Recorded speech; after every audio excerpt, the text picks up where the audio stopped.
I drew the blueprints to my house by hand, just a ruler and a piece of paper. When I lined them up against the architect drawings, I was 2 square feet off. But here's the thing. This was our second house. Our first was full of mistakes.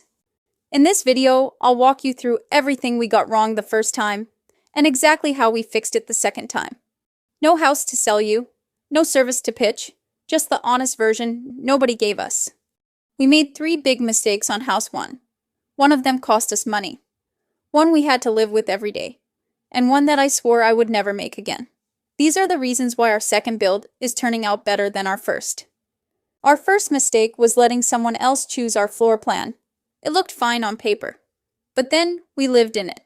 No linen closet, towels lived in a pile. And the closet by the front door, that became the vacuum closet. That's when it hit me. No pre-made plan would be right for us.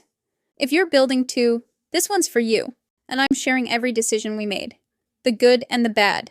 Subscribe and let our first build save you from yours. Our second mistake was building a 2-story house without thinking hard enough about it. Every bedroom was upstairs. That meant hauling a sick kid, the laundry, and yourself up and down those stairs 10 times a day. But the moment it really hit us was after surgery, when climbing them wasn't an option at all. And we ended up setting up a bed in the living room for weeks. So for house 2, we made sure there was a bedroom on the main floor. Because you don't just build for the life you have now, you build for the one you'll have later. But the next mistake didn't show up in the layout at all. It hit us in the budget. The third mistake was assuming the quote was the price. It wasn't even close. The big deck I wanted, that was an extra $20,000. Decent cabinets, running the utilities to the house, adding more electrical plugs, are all extra. None of it was in the base price and it added up fast.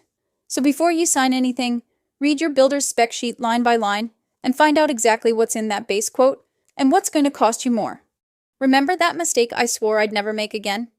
That bad floor plan is the whole reason I drew the blueprint for house 2 myself. And getting within 2 square feet of a professional drawing, that wasn't me showing off. It's the entire point of this channel. You don't have to be an expert to get your home right. You just have to plan for your lifestyle. A builder designs for everyone. You only have to design for you. The biggest thing I have learned is to walk the site every single week. Mistakes happen, and the ones nobody catches get quietly covered up. Every contractor makes mistakes. What matters is whether your builder owns them or hides them. That's why halfway through house 2, we're finally happy with our builder and our home. Out of every decision we made, the most important one isn't even in this video. It's the door that saved my marriage, and it's right here. Subscribe to follow our build from start to finish, and comment what you want me to cover next. It might be the next video.